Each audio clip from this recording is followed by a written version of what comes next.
Cinema memories എടുക്കുന്ന സമയത്ത് തന്നെ എനിക്ക് എൻ്റെ സ്കൂളിൽ അക്കാഡമിക്കിൽ പഠിച്ച കാര്യങ്ങളെക്കാൾ കൂടുതൽ ഞാൻ ഇൻവോൾവ് ആയ കോ കരിക്കുലർ ആക്ടിവിറ്റീസ് ആയിരുന്നു കൂടുതലും എൻ്റെ ഇപ്പോഴും ഉള്ള മെമ്മറീസ്. ഇപ്പോഴും കണ്ണൂർ സിനിമയിൽ കൂടെ ഓടി നടന്ന ഓരോ നിമിഷങ്ങളും എൻ്റെ മനസ്സിലുണ്ട്.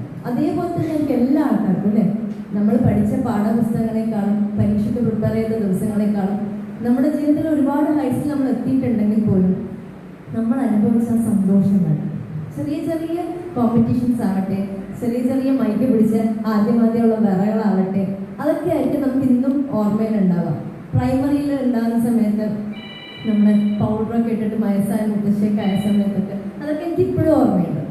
കുഞ്ഞു പാവാടയൊക്കെ ഇങ്ങനെ പിടിച്ചുകൊണ്ട് പാട്ടൊക്കെ പാടുന്നു. എന്നുവെച്ചാൽ ആ ഒരു നിമിഷങ്ങളൊക്കെ നമ്മൾ നന്നായിട്ട് ആസ്വദിച്ചിട്ടുണ്ടല്ലേ.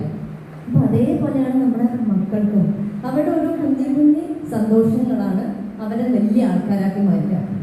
പല കുട്ടികളും നന്നായിട്ട് പഠിക്കും, പക്ഷെ അവർക്ക് അത് പുറത്തേക്ക് എടുക്കാൻ കഴിയില്ല. അതിൻ്റെ വലിയൊരു കാരണം ലാക്ക് ഓഫ് കോൺഫിഡൻസ് ആണ്.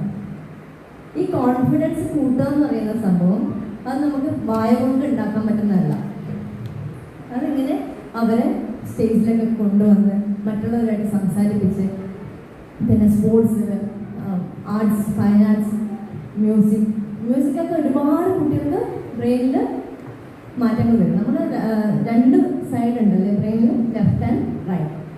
ലെഫ്റ്റ് ബ്രെയിൻ ആണ് അക്കാഡമിക്കിലൂടെ ഒരുപാട് വളരുന്നതെങ്കിൽ റൈറ്റ് ബ്രെയിൻ ആണ് നമ്മുടെ കോ കരിക്കുലർ ആക്ടിവിറ്റീസ് വളർത്തുക. അപ്പം ലെഫ്റ്റ് ആൻഡ് റൈറ്റ് ബ്രെയിൻ സിസ്റ്റത്തിനെ ആക്റ്റീവ് ആക്കാനും ബാലൻസ് ചെയ്യാനും വേണ്ടിയിട്ടാണ് ഇതൊക്കെ നമ്മളെ സഹായിക്കുന്നത്. നമ്മളെല്ലാം ഭൂരിഭാഗം ആൾക്കാരും ജോലി ചെയ്യുന്നതായിരിക്കും അല്ലേ.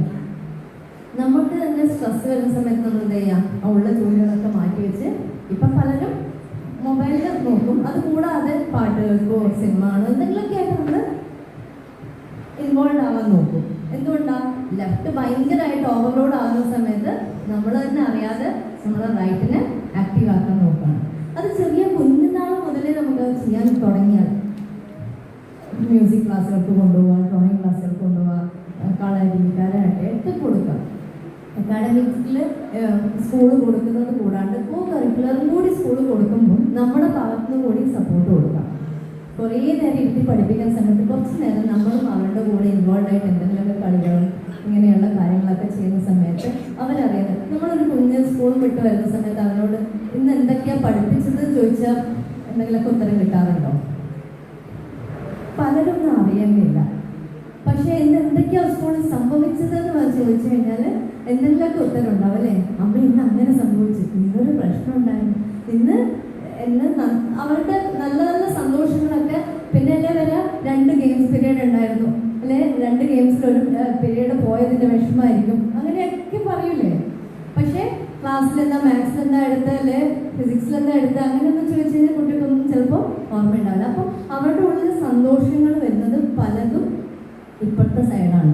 നമ്മുടെ ഉള്ളിലും സന്തോഷം വരുന്നത് റൈറ്റ് ബ്രെയിൻ ആണ്. ഞാൻ ഒരിക്കലും അക്കാഡമിക് സൈഡിനെ താഴ്ത്തിക്കെട്ടാൻ പറയുന്നില്ല. അക്കാഡമിക് സൈഡും കൂടി വളരണമെങ്കിൽ മറ്റേ സൈഡ് ആക്റ്റീവ് ആയിരിക്കണം. അതിനുവേണ്ടി നമ്മളെ സഹായിക്കുന്നതാണ് ഈ ആക്ടിവിറ്റീസ് എല്ലാം. പ്രത്യേകിച്ച് സിനിമയിലെ എൻ്റെ മെമ്മറീസ് വെച്ച് നോക്കുമ്പോൾ അതിന് ഒരുപാട് സഹായിക്കുന്ന ആക്ടിവിറ്റീസ് ഇവരുടെ കൈമിലുണ്ട്. അതിനെല്ലാം നമുക്ക് നഴ്സറി ചെയ്യാൻ കഴിയട്ടെ. നമ്മുടെ കുട്ടികൾ നല്ല മിടുക്കന്മാരായിട്ട് വളരട്ടെ. എല്ലാവർക്കും കോമ്പറ്റീഷൻസിൽ പങ്കെടുക്കുന്ന എല്ലാ കുട്ടികൾക്കും നല്ല കിങ്സും കിങ് മേക്കേഴ്സും ആവാൻ വേണ്ടിയിട്ട് ഞാൻ ആശംസിക്കുന്നു. ധന്യവാദം.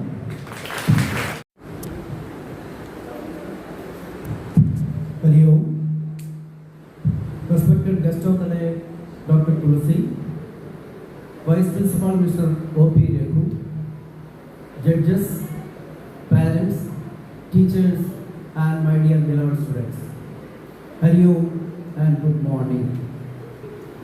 As Swami Chinmayananda says, children are not the vessels to be filled in, they are the lamps to lit. Just now, the chief guest of the day already shared her views. Education should be an all-round development of a child, both physical, mental, intellectual, and spiritual. So here, always in the classroom they say study A for apple, B for bada apple, C for chota apple, D for dusra apple. Only they learn apple. End of the year, they are not coming out of the apple world. That is the modern education system. Child only knows apple. Suppose he is similar in color tomato. If they ask, they do not know. There is a difference between tomato and apple. One we use for curry or making salad. Another one, it is a vegetable or a fruit. So here, Chinmaya Vidyalaya, what we firmly believe that every child is unique. We should give them ample of opportunities to come out in the inner thoughts. That is what we firmly believe. That is why we say that Chinmaya is a school with difference. In order to bring out the hidden potentiality of every child, we conduct many events. Just 2 weeks back only, you might have observed that Arts Fest for kids. In that, the students, they showcase their talents. Now, yet another event today, we have gathered here to witness our fancy dress. The coming weeks or coming months, again, we are going to celebrate the Grandparents' Day and Annual Day. Many more programs are waiting. Anyhow, I do not want to waste much of your time. Let me wish all the participants a best of luck and thank you. ഹരിയോ ബഹുമാനപ്പെട്ട principal, ഇന്നത്തെ മുഖ്യാതിഥി doctor തുളസി, പ്രിയ രക്ഷിതാക്കളെ, അധ്യാപകരെ, പ്രിയപ്പെട്ട മക്കളെ, നമ്മുടെ മക്കളുടെ സമൂലമായ പരിവർത്തനമാണ് ലക്ഷ്യം വെച്ചിരിക്കുന്നത്. അതിൻ്റെ ഭാഗമായിട്ടാണ് ഈ പാഠ്യേതര പരിപാടി ഇവിടെ സംഘടിപ്പിച്ചിരിക്കുന്നത്. ബഹുമാനപ്പെട്ട മുഖ്യാതിഥി ഡോക്ടർ പറഞ്ഞതുപോലെ നമ്മുടെ ബ്രെയിനിൻ്റെ 2 ഭാഗത്തെക്കുറിച്ച് വളരെ വിശദമായി പറഞ്ഞു വരുന്നു. വിദ്യാഭ്യാസം എന്ന് പറഞ്ഞാൽ ഒരു വിദ്യാർത്ഥിയുടെ വെറും പുസ്തകം പുഴുവായി വളർത്തുക അല്ല. അതിനപ്പുറം ഒരുപാട് പ്രവർത്തനങ്ങളിൽ ഏർപ്പെടുക എന്ന് മറ്റൊരു ഭാഷ്യത്തിൽ അവർ നമ്മളോട് പറഞ്ഞു കഴിഞ്ഞു. പാഠ്യേതര വിഷയങ്ങളിൽ അവരുടെ മികവ് തെളിയിക്കുക. ഒരു വിദ്യാഭ്യാസം എന്ന് പറഞ്ഞാൽ മാനസികവും ശാരീരികവുമായിട്ടുള്ള ഉത്തമാംശങ്ങളുടെ ആവിഷ്കാരമാണ് വിദ്യാഭ്യാസം എന്നുള്ള മഹത്വവാക്യം. ഇതൊക്കെ നമുക്കറിയാം. ഇതിനൊക്കെ നമ്മുടെ കുട്ടികളെ പ്രാപ്തരാക്കുക എന്നുള്ളതാണ് ചിന്മയ വിദ്യാലയത്തിൻ്റെ ലക്ഷ്യം. അതിനു വേണ്ടിയിട്ട് മാത്രമാണ് ഈ വേദി ഒരുക്കിയിരിക്കുന്നത്. അവർക്ക് ഈ വേദിയിൽ കയറിയിട്ട് ഈ വേദി അവരുടെ തുടക്കവേദിയാണെങ്കിൽ ഇതിനപ്പുറത്തുള്ള മഹത് വേദികളിലേക്ക് കയറുവാനുള്ള ഒരു സോപാനമാണ് നമ്മൾ ഒരുക്കിയിരിക്കുന്നത്. ആ സോപാനത്തിലൂടെ, ആ കോണിപ്പടിയിലൂടെ ചവിട്ടിക്കയറിയിട്ട് അവർ ലോകത്തിൻ്റെ വിധാതാക്കളായി മാറട്ടെ എന്ന് മാത്രം ആശംസിച്ചുകൊണ്ട്